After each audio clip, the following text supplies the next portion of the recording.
Hey everybody, Cinephile Mike here. Today I am joined by producer, writer, and advocate Abbie Hills to discuss the new short film that she produced, Immaterial, directed by Alexandra Healy and selected for the Cannes Short Film Corner. This film is a raw and intimate character study exploring trauma, addiction, isolation, and complicated relationships through the story of a young woman navigating life in a South London council estate.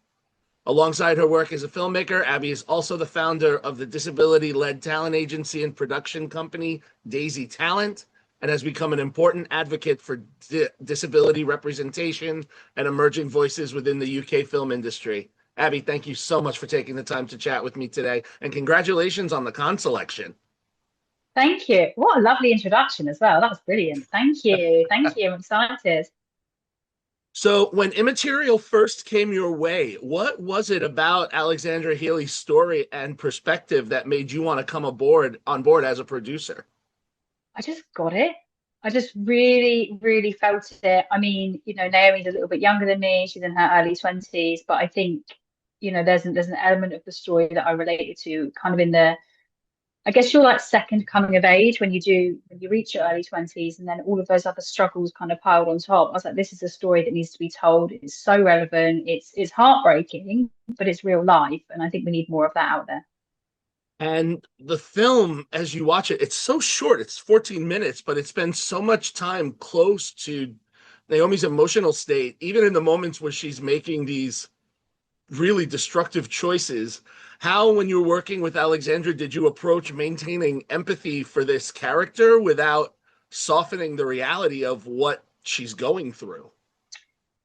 I think there's always an element of hope, isn't there, when you're going through any kind of struggle. And Naomi is vulnerable and she is lonely. And I think, we all make choices, and we've all been in certain situations where maybe the choices we've made haven't served us that well. But that doesn't make us a bad person.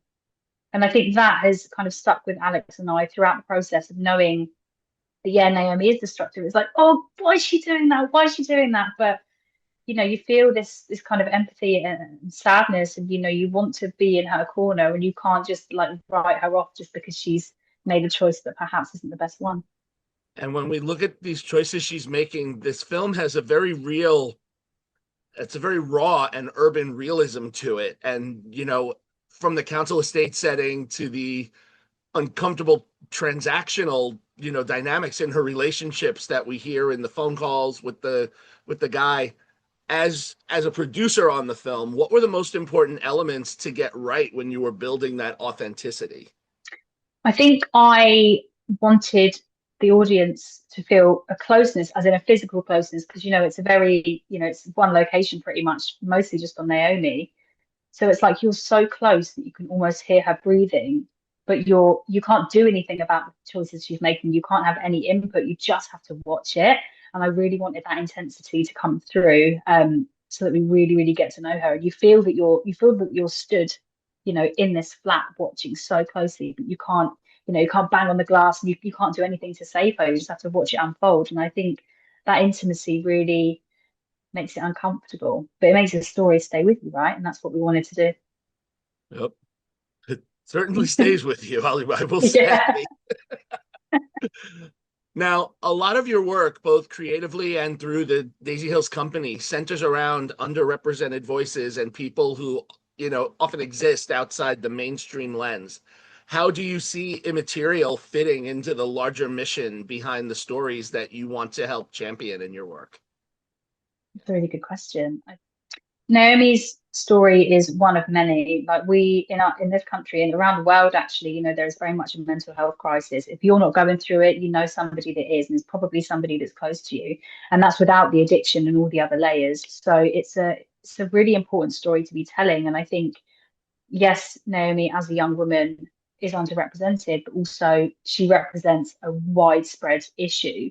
And I hope that whoever watches this will take that away and kind of learn something and have a bit of empathy maybe for somebody that they know that's going through something similar, or maybe it's their younger self or family member, they can just kind of take that away. But it's it kind of, although it's it's not necessarily a crowd pleaser, you're not going to come out of it smiling and cheering, but it's it's real and it's confronting, and it's real life, and I think that's really important. Uh, Absolutely, it is. And with your work, you've become an important advocate within the UK screen industry, especially around disability access and inclusion.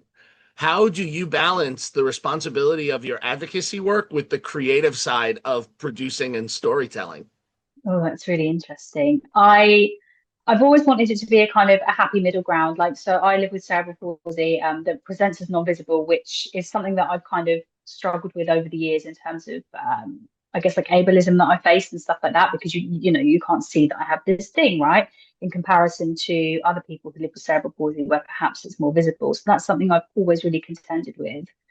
That doesn't mean every single story I tell has to have a cerebral palsy storyline, but to me, it really shapes how I cast things, and it shapes the stories that I write and making them inclusive. So I've got a feature film script that I've been working on for a couple of years on and off now, and it's really important to me. And I've got in the front page of the script notes, for two of the characters, especially, but more broadly, we must cast like these two roles are for disabled people, and beyond that, inclusive casting throughout, which is really fun because it's like a gangster film and it's a really gritty, punchy story, and I think it's going to be great. But yeah, it's important to me to have the authenticity and the advocacy, but not to fall into this kind of performative box ticking that I have experienced kind of, throughout my career so far. So I really want to just have a line between those things. And as both a producer and someone building opportunities for others through your company, and like you said, these stories and prioritizing things, what excites you the most right now about this next generation of filmmakers and storytellers that you are coming up with in this industry? Ooh. So one of the jobs that I worked on, in my role as an access coordinator a couple of years ago, it was with I say, younger and kind of fresher, um, film crew, right? And the story, again, it was a drama, it was quite contained, but just the kind of the output and the thought process to have kind of inclusion, particularly disability inclusion, embedded throughout, like it was second nature. It was just something that they were doing because they knew it was what they wanted to do, and the ethos that they wanted to have throughout the experience of shooting.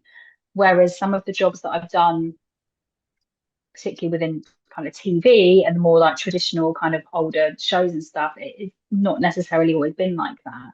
I just think that the younger generation, and I think my generation as well,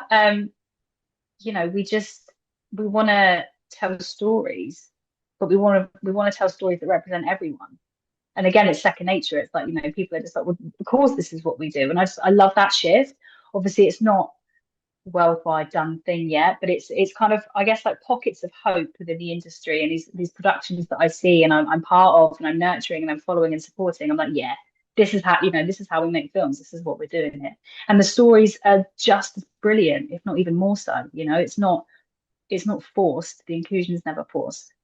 And as you continue growing both as a producer and someone leading a company within the industry, what would you say is one best practice that you like to take with you into your that you look forward to taking with you as you move into other projects, and one learning curve you try not to repeat? Okay, so the something that I'm kind of taking forward into every job and that I advise other people on doing, is if you want to create a platform for diverse voices, then you need to hire them and bring them in for senior roles.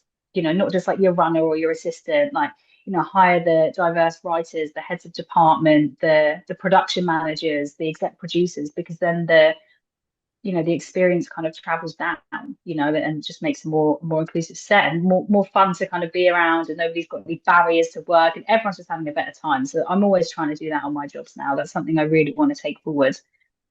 And then something that kind of a learning curve. I think I was very tempted in my early films that I was making, like back when I was at uni, because you're having so much fun, right? You want to rope your mates in to do this and that, and you just go for it and you make it all really quickly. And I actually had this conversation with Alex on Immaterial because we made it on like no money, a lot of favors, and it's the kindness of people, which is amazing. But kind of as we go forward as filmmakers, it's being able to make the right choices for the project, even if it's not always the easiest choice.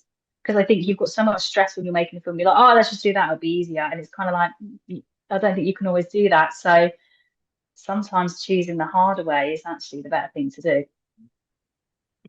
So very even if true. it's stressful.